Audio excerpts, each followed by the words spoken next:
नमस्कार दोस्तों, हमारे इस चैनल में आपका स्वागत है। एक बौद्ध भिक्षु और उनका शिष्य एक जंगल में कुटिया बनाकर रहा करते थे। बौद्ध भिक्षु अब बूढ़े हो चुके थे और उनका शिष्य अभी जवान था। बूढ़े बौद्ध भिक्षु एक बहुत ही बड़े ज्ञानी व्यक्ति थे। जब वह ध्यान करने बैठते तो दो दो दिनों तक ध्यान ही करते रहते। उन बूढ़े बौद्ध भिक्षु के पास एक बहुत ही अनोखी शक्ति थी कि वो ध्यान की अवस्था में भविष्य को भी देख सकते थे। एक दिन जब वह ध्यान कर रहे थे तो उन्होंने देखा कि आज से 8वें दिन उनके उस युवा शिष्य की मृत्यु हो जाएगी। उन्होंने अपने शिष्य को अपने पास बुलाकर कहा, मैं तुम्हें अगले 7 दिनों की छुट्टी देता हूँ। तुम इन 7 दिनों के लिए अपने घर रहकर आ सकते हो। शिष्य ने खुशी से कहा, क्या यह सच है गुरुवर? गुरु ने कहा, हाँ, मेरा पिछले कई दिनों से अपने घर वालों से मिलने का भी मन कर रहा था। शिष्य ने मुस्कुराते हुए कहा। गुरु ने कहा, ठीक है, तो तुम अब जा सकते हो, लेकिन याद रहे 8वें दिन के शाम होने तक तुम्हें यहाँ वापस पहुँचना है। शिष्य ने हाँ में सर हिलाते हुए कहा, ठीक है गुरुवर, मैं पहुँच जाऊंगा, लेकिन आप अपना ख्याल रखिएगा।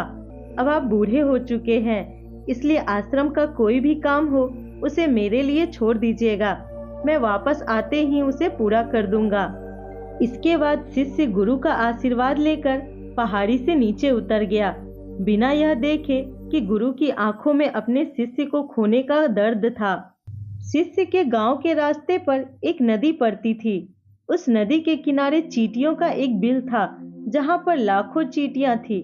उनमें से कुछ चींटियां लगातार अपने बिल के अंदर जा रही थी और कुछ बाहर आ रही थी, जिसमें से कुछ चींटियां एक दूसरे से टकरा जाती और फिर अपना रास्ता बदल लेती। यह सब देख उस शिष्य को बड़ा ही आनंद आ रहा था। वह कुछ देर तक वहीं खड़ा होकर उन चींटियों को देखता रहा। फिर अचानक उसका ध्यान नदी की तरफ गया। उसने देखा कि नदी का पानी धीरे धीरे बढ़ रहा है, जिससे उठने वाली लहरें चींटियों के बिल के पास पहुंच सकती है, जिसके वजह से ये लाखों चींटियां बेवजह मारी जाएंगी। यह सोचकर उसने तुरंत ही अपने ऊपर के कपड़े उतारे और उसमें मिट्टी भरकर चींटियों के बिल के चारों तरफ एक घेरा सा बना दिया। साथ ही उसने बड़े ही कलात्मक तरीके से मिट्टी को काटकर एक छोटी सी नाली बना दी, ताकि लहरों से आने वाला पानी नाली के माध्यम से वापस नदी में चला जाए। इसके बाद वह नदी पार कर अपने घर चला गया।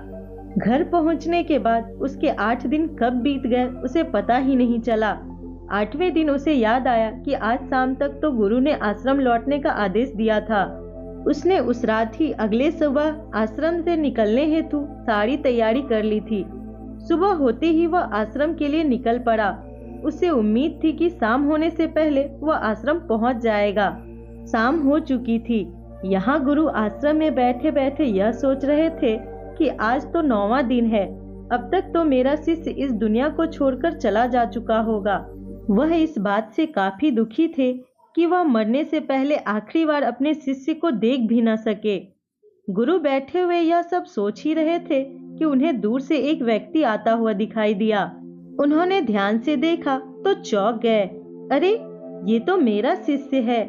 गुरु ने दौड़कर शिष्य को गले से लगा लिया, लेकिन वह इस बात से अचंभित भी थे कि 8 दिन बीत जाने के बाद भी अब तक वह शिष्य जिंदा कैसे है।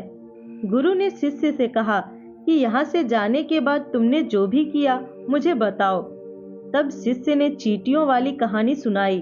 कहानी सुनते ही गुरु को यह समझते देर न लगी कि शिष्य ने लाखों चींटियों की जान बचाई थी और उसके इसी कर्म का परिणाम है कि शिष्य को एक लंबा और खुशहाली भरा जीवन प्राप्त हुआ है। कहानी सुनने के बाद गुरु के मुख से अनायास ही निकल गया कि कर्म लौटकर जरूर आते हैं। शिष्य को गुरु की इस बात का मतलब समझ नहीं आया, लेकिन उसने पूछा भी नहीं और चुपचाप अपने आश्रम के कामों में लग गया। अगर हम अपनी जिंदगी में देखें तो इसे खुशी खुशी जीने का सबसे आसान तरीका है कि हम अच्छे कर्म करते रहें। इस कहानी की तरह यह जरूरी नहीं है कि अच्छे कर्म हमारे उम्र को लंबा ही करेंगे, लेकिन इस बात की गारंटी है कि अच्छे कर्म हमारे जिंदगी में आने वाले दुख और परेशानियों को कम जरूर कर देगी।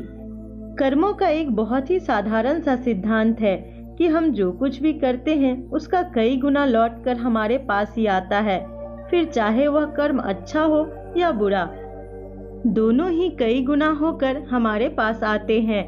अच्छे कर्म करने के लिए यह जरूरी नहीं है कि हमारे पास पैसा होना चाहिए, और ना ही किसी की जान बचाना अच्छा कर्म कहलाता है। किसी असहाय की छोटी सी मदद करना भी अच्छा कर्म है। किसी डिमोटिवेट इंसान को मोटिवेट करना भी अच्छा कर्म है। किसी दुख भरे इंसान को सांत्वना देना भी अच्छा कर्म है।